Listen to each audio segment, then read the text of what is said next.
Hello, my name is Kathy, and today I'll be discussing how to use homeopathic remedies on ailments, continuing with special concerns of women, starting with the letter B, part 3. But before I do this, I wanted to let you know that because I have a great many videos now on many different topics, that I've decided to make several different video playlists so that it's easier to find the videos of greatest interest. So please check out my playlist page. Please refer to my How to Use Homeopathic Remedies video before using the material in this video. I'll be discussing how to use homeopathic remedies on specific ailments, but I've broken these ailments into categories for easier reference.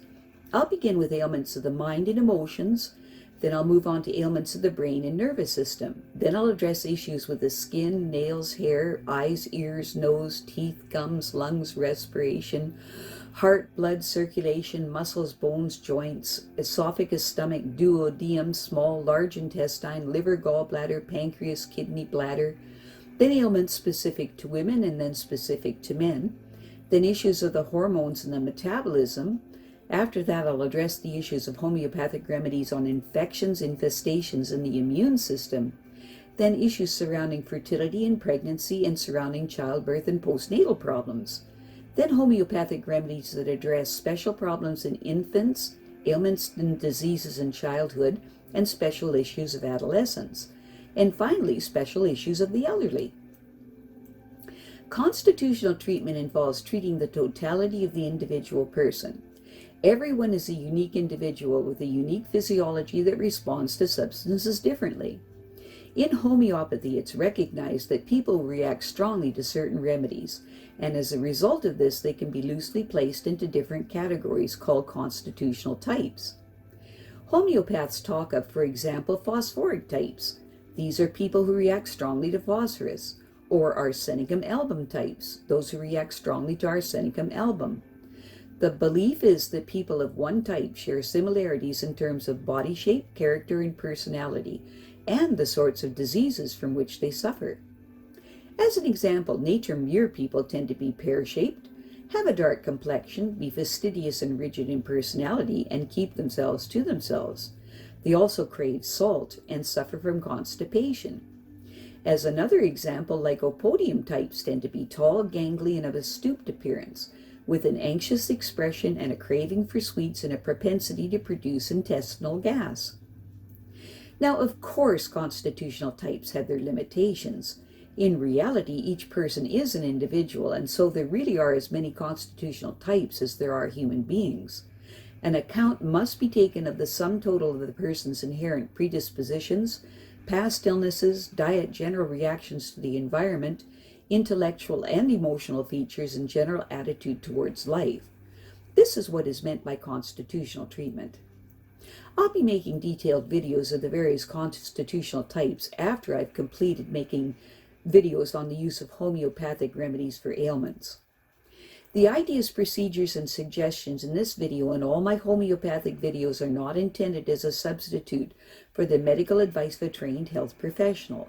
Consult your physician before adopting the suggestions in this video. If you're pregnant, do not attempt these techniques without the approval of your physician. So let us continue with learning how homeopathic treatments can help with special concerns of women, continuing with the letter B, part 3. Between puberty and menopause, a span of approximately 35 years, a woman ovulates about 400 times, normally at intervals of 28 days. If an egg is fertilized, pregnancy follows. If not, menstruation occurs as the vascular lining of the womb is shed. The cycle of fertility is maintained by 3 hormone-producing glands, the hypothalamus, the pituitary, and the ovaries. The ovaries produce 2 hormones, estrogen and progesterone, in response to 2 hormones produced by the pituitary, which are follicle-stimulating hormone, FSH for short, and luteinizing hormone, or LH for short. Estrogen levels responding to FSH levels rise dramatically in the 12 days leading up to ovulation and are at their lowest during menstruation.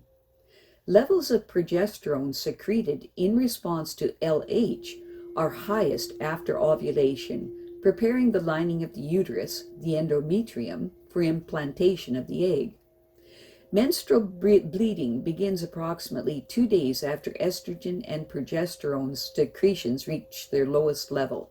About 1.5 ounces of blood are then lost over 3 to 7 days.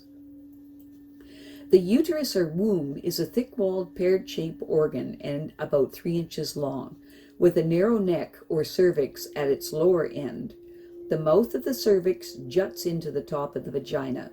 Opening into the bulbous upper end of the uterus are 2 tubes about 4 inches long called the fallopian tubes. The fallopian tubes are lined with tiny waving hairs that transport eggs from the ovaries to the uterus. It is in one of the or the other fallopian tube that fertilization usually occurs. There is no direct connection between the ovaries and the fallopian tubes.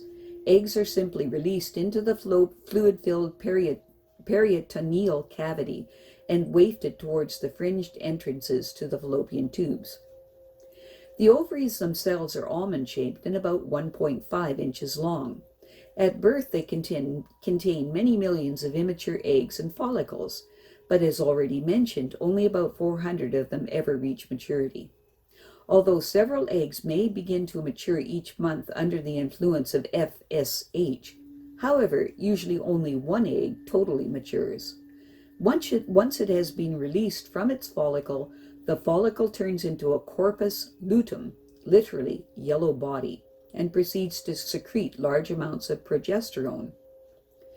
The external female genitals, referred to as the vulva, consist of the fleshy inner and outer labia or lips that conceal the entrance to the vagina, and the clitoris, which lies just above the urethral opening where the inner labia meet.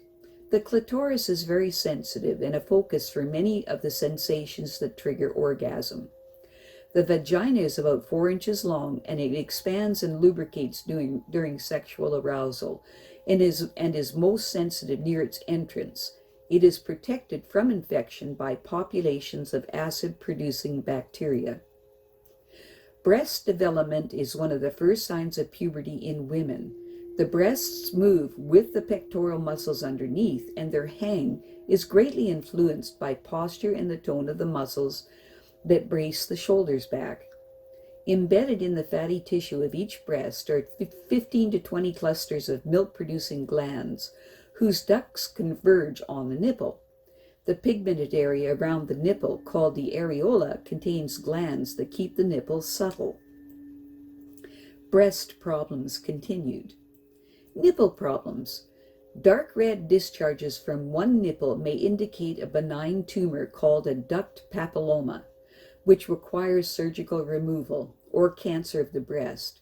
White or greenish discharge from both breasts, unrelated to childbirth, may be galactorrhea. Brown area around nipple, called the areola, can be affected by cysts or boils. Eczema only affects the nipple, may be Bowen's disease, which may lead to cancer. Nipples that do not protrude are said to be retracted or indented. In some women, this is quite normal, but may make breastfeeding difficult.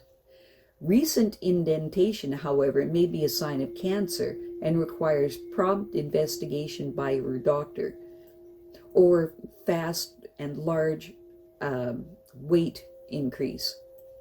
Specific remedy to be taken every 12 hours for up to 7 days. Long-standing indentation of nipples provided cancer has been ruled out. Silicea 30C. Size problems. Except postnatally, when milk glands are working hard, breast tissue is largely fat, laid down and maintained by the action of the female sex hormone estrogen. Since that fat distribution is determined genetically, losing or putting on weight is not an infallible way of reducing or increasing breast size. However, if you are overweight and suffer from pain in the neck area and your shoulders because your breasts are too heavy for the muscles that support them, do try to lose weight.